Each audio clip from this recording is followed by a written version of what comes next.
ស៊ីម៉ុងអូ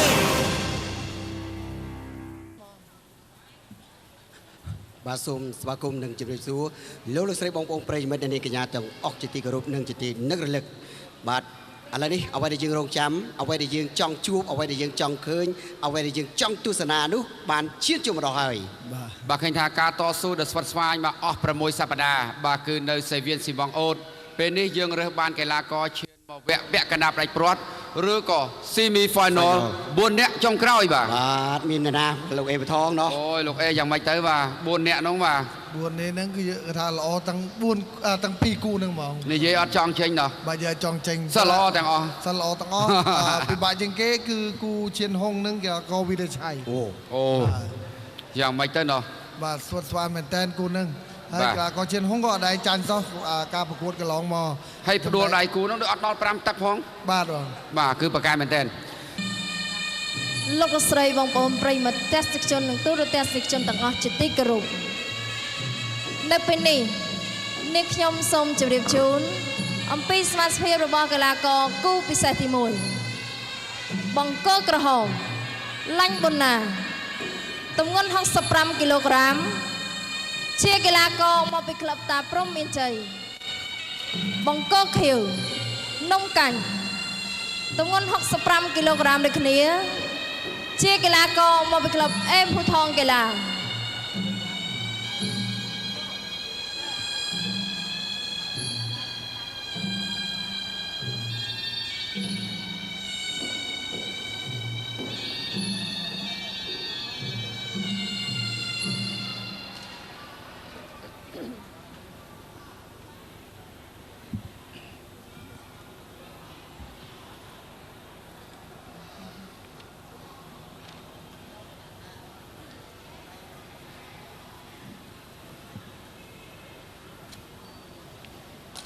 បាទឥឡូវនេះបាទគឺការប្រកួតបាទគូទី1បាទគឺបានចាប់ផ្ដើមហើយប្រុងប្រៀបប្រកួតគូពិសេសទី1ទឹកទី1បាទការប្រកួតគូពិសេសទី1ទឹកទី1រវាងកីឡាករបាទគឺបង្គោលក្រហមឡាញ់ប៊ុនណានិងកីឡាករនំកាញ់ឡាញ់ប៊ុនណាគេមានអាយុ20បាទគឺ2ឆ្នាំកម្ពស់1.70 ម៉ែត្រទម្ងន់65គីឡូក្រាមមានស្រុកកំណើតនៅភូមិនាងកុកស្រុកបាទគឺមណ្ឌលសីមាខេត្តកោះកុងប្រកួតតែ8លើកទេបាទឈ្នះតែ8លើកមិនដែរចាញ់បាទចំណែកនំកាញ់18ឆ្នាំដែរបាទគឺកម្ពស់1.70 ម៉ែត្រទម្ងន់65គីឡូក្រាមនៅឃុំកណ្ដាលស្រុកបទុមសាគរខេត្តកោះកុងដូចគ្នាលោកអេអ្នកកោះកុងបកែបដាល់ទេបាទអ្នកកោះកុងពេលឡើងមកវាយនំពេសឹងតែបកែទាំងអស់បកែទាំងអស់បាទបាទដោយលោកអេអ្នកកោះកុងដែរណោះខ្ញុំអ្នកកោះកុងអូលោកកើតនៅកោះកុងហ៎លោកអេកើតនៅកោះកុងហ៎ខ្ញុំកើតនៅកោះកុងបាទប៉ុន្តែមករស់នៅខេត្តព្រៃវែងណោះបាទបងតាំងពីទូចតាំងពីអាយុ10ឆ្នាំអញ្ចឹងបានលោកអេចេះនិយាយភាសាអ្នកកោះកុងហើយចេះនិយាយភាសាប្រទេសជិតខាងទៀតបាទបាទ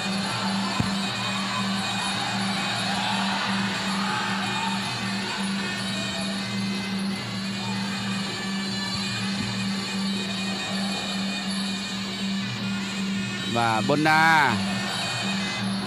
បាទថ្មីថ្មងនេះប៊ុនណាចលោតិចបាទធ្វើឲ្យអ្នកគ្រប់គ្រងកាន់តែសប្បាយចិត្ត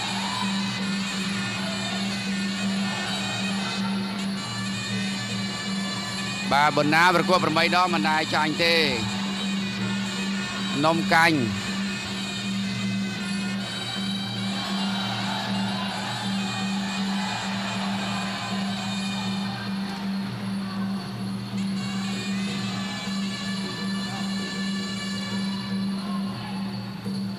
បាទយ៉ាងម៉េចទៅលោកអញ្ញាកណ្ដាលបាទប្រហែលជាក៏ទាំងពីរវាយធ្នមពេកបងវាយរបៀបថាអត់សមត្ថភាពបងបាទយ៉ាងម៉េចទៅធ្វើការព្រមានជាការព្រមានហ្នឹងមាន3ដងដល់ត្រូវអត់វាយទៀតគឺអញ្ញាកណ្ដាលដេញចូលទាំងពីរបាទមូលហេតុហ្នឹងបានក៏អត់វាយដល់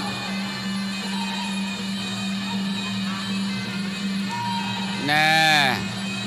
បាទកីឡាករឡាញ់ប៊ុនណាទាត់ដែរដូចជាទាត់ដោយហាត់យ៉ាងម៉េចបាទ ប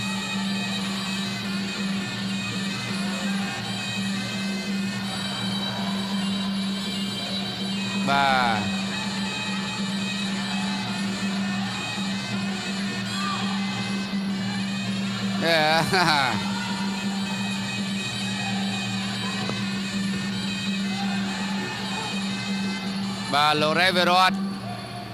បាទប្រមានថាជាប់ទឹកទី1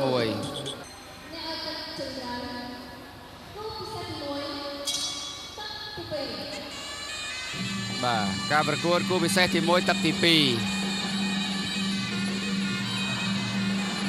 បាទឥឡូវនេះបាទចូលមកដល់ទឹកទី2បាទសម្រុកតែម្ដងបាទឡាញ់បណ្ណាបង្គោលក្រហមនំកាញ់បង្គោលខៀវ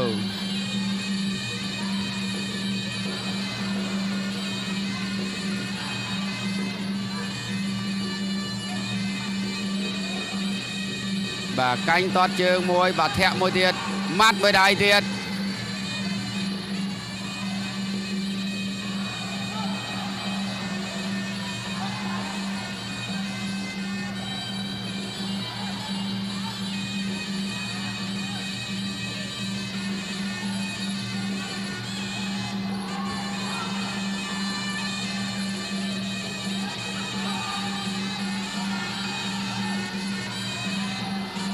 ណែ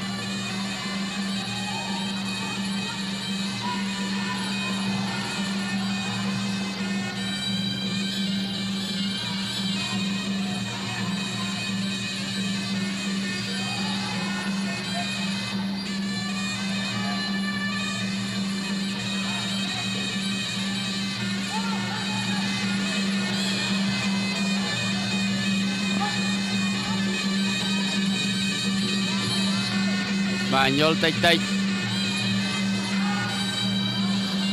បាទទាត់មួយជើងកាច់ផត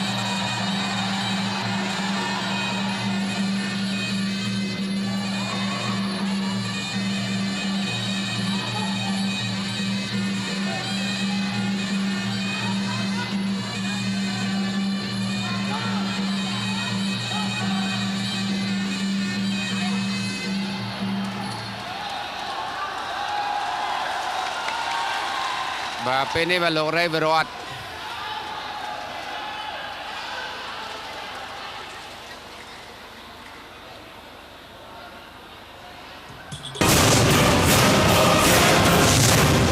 ធិរាជសង្វៀនស៊ីម៉ុងអូក្តីស្រឡាញ់ភាពកក់ក្ដៅកើតឡើងគ្រប់វេលាពេលគ្រុនសារ៉ាថ្នាំទឹកបន្ថយការឈឺចាប់គ្រុនសម្រាប់ក្មេងសារ៉ាមានជាថ្នាំប៉ារ៉ាសេតាមុលប្រាចាក់អាស្ពីរីនអាកុលនិងស្ករសារ៉ារសជាតិផ្អែមឈ្ងុយសារ៉ាអានពាក្យណែនាំមុនពិសាថ្នាំបើយើងកើតមកមានមុខច្រើនចង់លាងមុខដោយអ្វីក៏មិនសំខាន់តែយើងកើតមកមានមុខតែមួយថែទាំដោយ Prim Natural ហ្វូមលាងមុខចម្រាញ់ពីធម្មជាតិដើម្បីស្បែកមុខស្អាតស្រស់ថ្លាទន់ប្រើហ្វូមលាងមុខ Prim Natural ឈឺក្បាលសារ៉ាបាទបើគ្រុនក្តៅប្រើសារ៉ាទៅបែបនេះត្រូវតែសារ៉ាថ្នាំគ្រាប់បំបត្តិឈឺចុកចាប់គ្រុនក្តៅផ្សំប៉ារ៉ាសេតាមុលពី Marlin Court Chemical សហរដ្ឋអាមេរិកសារ៉ាសូមអានពាក្យណែនាំមុនពិសា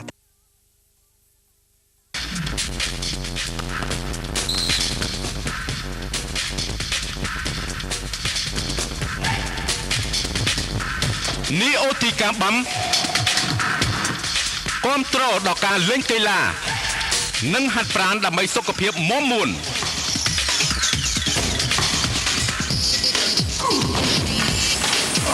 ឈឺរោយសាច់ដុំប្រើនីអូទីកាបាំ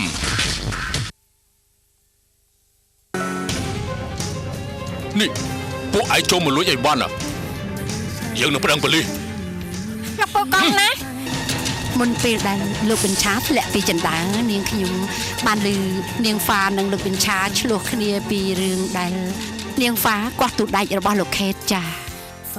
តាមពេលខ្ញុំត្រឡប់មកពីខាងក្រៅគឺខ្ញុំឃើញថាពួកបញ្ឆាកេងឈឺនឹងឯងនិយាយក៏ហក់អ្នកនាងហ្វាលោកខេតមានអីជាមួយកូនស្រីខ្ញុំរហូតដល់គេមានផ្ទៃពោះមកបោះបង់គ្នាចោលងាយអញ្ចឹងហីហើយចូលលោកស្រីចោលខ្ញុំធ្វើយ៉ាងម៉េចគឺខ្ញុំត្រូវការរៀបការអ្នកនាងហ្វាមិនអីទេនេះឌីមចង់ធ្វើឲ្យហ្វាសាំង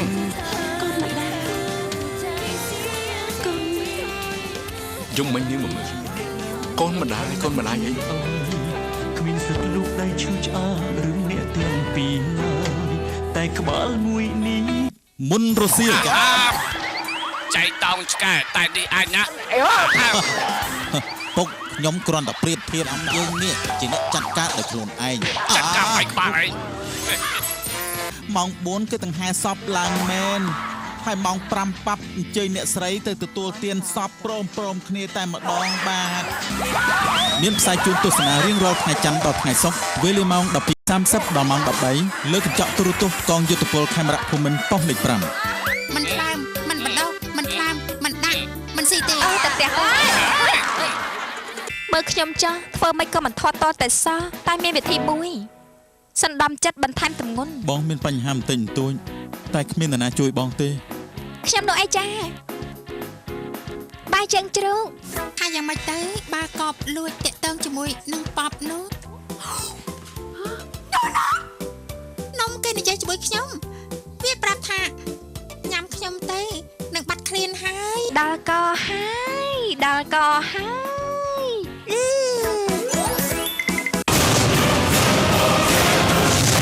អធិរាជសង្វៀនស៊ីម៉ុងអូ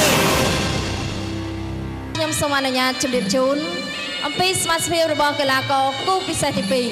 2បង្គោលក្រហមរស់វិបុលទម្ងន់54គីឡូក្រាមជាកីឡាករមកពីក្លឹបសាឡវ៉ាន់ស្កេឡាបង្គោលខៀវគឿមសវណ្ណឌឿងទម្ងន់54គីឡូក្រាមដូចគ្នាជាកីឡាករមកពីក្លឹបមរស័យមរតកគុនខ្មែរខេត្តបាត់ដំបងបាទហើយសូមជម្រាបជូនថាស្ថានីយទូរទស្សន៍ពល5តែងតែបើកឱកាសផ្ដល់ឱកាសឲ្យកីឡាករវ័យក្មេងរលកថ្មីដើម្បីបានបទពិសោធន៍ដើម្បីបានបង្ហាញសមត្ថភាពហើយបងអូនទាំងពីរការប្រកួតរបស់គេនោះបានតែ2-3ដងទេបាទ2-3ដងទេអញ្ចឹងហើយតិចមែនទែនបាទជឿជាក់ថាពេលក្រោយបងអូននឹងកាន់តែសិក្សាយល់អំពីបច្ចេកទេសអំពីលក្ខន្តិកនៃការប្រកួតថាទម្រាំនឹងមានឱកាសឡើងមកលើសាវៀនតើត្រូវមានលក្ខណៈសម្បត្តិគុណសម្បត្តិយ៉ាងម៉េចខ្លះបាទអំបញ្ញមិញនេះធ្វើនេះគឺថាស្ទង់ស្ទាបនេះលក្ខណៈដូចថាញញើតគ្នាខ្លាចថាគូប្រកួតនឹងវាយសងមកវិញអញ្ចឹងអត់អីទេបាទអត់អីទេនឹងឲ្យឱកាសនៅពេលក្រោយទៀតបាទឥឡូវនេះយើងចូលមកដល់កីឡាករគូពិសេសទី2ឯនេះបាទរស់វិបុលហើយនឹងបាទគឿមសវណ្ណឌឿនបាទប្រកួតក្នុងប្រភេទទម្ងន់54គីឡូក្រាមប្រវត្តិនៃការប្រកួតរបស់គេនេះគឺថាជាមធ្យមបាទ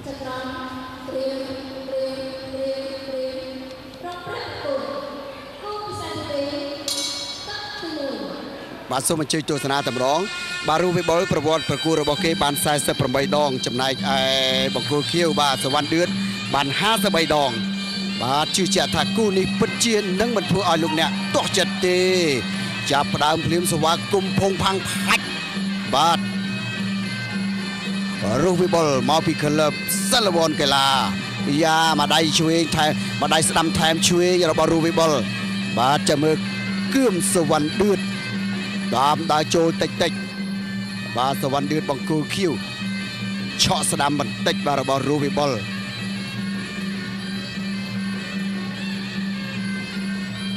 បាទសវណ្ណឌឿនតាមមិនចាស់ទេកណ្ដាប់ដៃរហាមែនទែនបាទរស់វិបុលកណ្ដាប់ដៃរស់ណាស់បាទកាប់ជន្ទល់មួយរបស់សវណ្ណឌឿនបាទធ្វើឲ្យកីឡាករវិបុលប៉ើងបន្តិចទៅហើយស្ដាំកាប់ចាត់ឆ្វេងវ៉ៅអត់បញ្ហាកាប់ជន្ទល់ផាំងដល់ឆ្វេងស្ដាំបាទប្រិយមិត្តយើងហូលើកនេះមិនមែនហូសម្ដែងការមិនពេញចិត្តទេហូសម្ដែងការពេញចិត្តនឹងការគ្រប់គ្រងដល់កីឡាករវ័យក្មេងទាំងពីរបាទអូ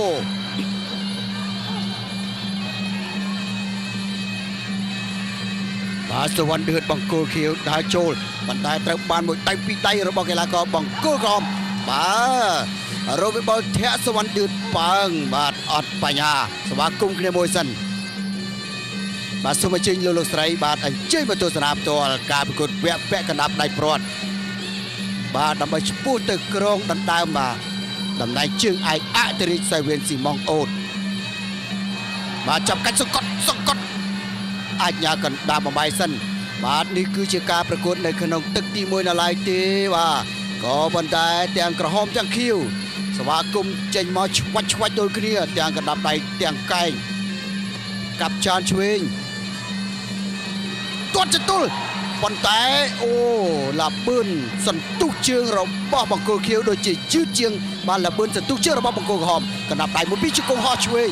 បាទសិតតែប្រាក់លៀនពីសម៉ងអូដែរឲ្យតែប្រើបច្ចេកទេសពិសេសបានសម្រេចតាមសង្កត់អាចញ៉ាំកណ្ដាប់មួយបែក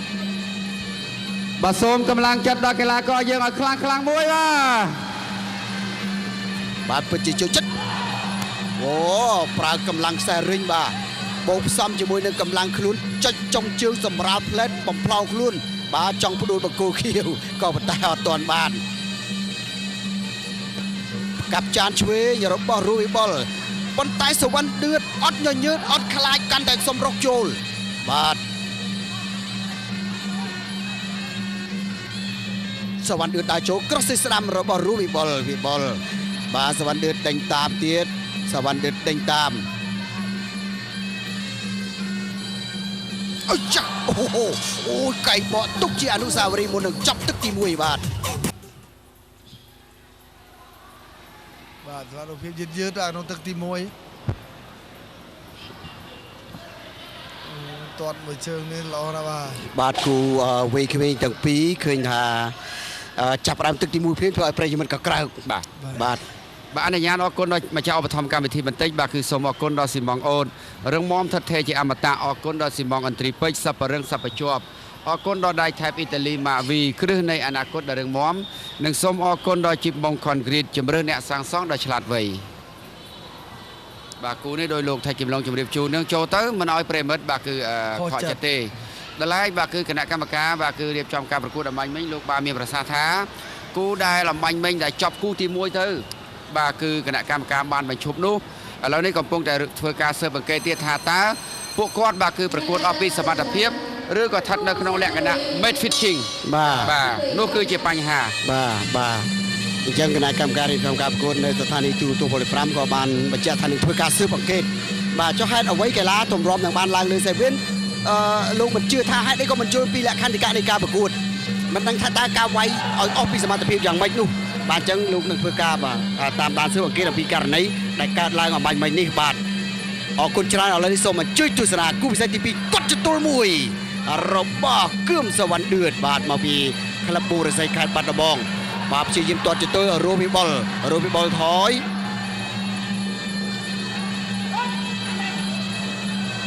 បាទចាំមិនតើអូ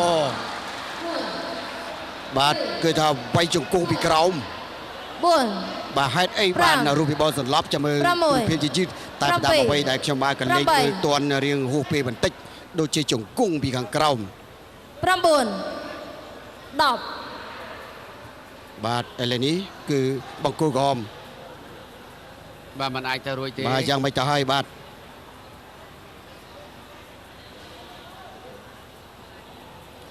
បាទទស្សនារូបភាពបាយមិញជង្គង់អូយមួយបាទបង្គោលក្រហមនេះទាត់ផុតណាបាទបន្តិចទៀតបាទគឺខាងបច្ចេកទេសលោកនឹងដាក់រូបភាពដែលថាបាទគឺកីឡាករបង្គោលក្រហមរស់វិបុលយ៉ាងម៉េចទៅលោកអេចាំមើលណាចំណាទៅបាទចំយ៉ាងម៉េចទៅដូចមិនចំអីធ្ងន់ឬយ៉ាងម៉េចបាទធ្ងន់ប្រហែលទេ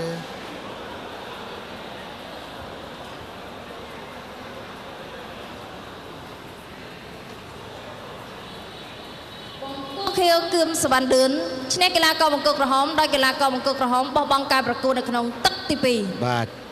បង្គោលខៀវបាទគឺសវណ្ណឌឿនបាទឈ្នះកីឡាករបង្គោលក្រហមរូបវិបុលនៅក្នុងទឹកទី2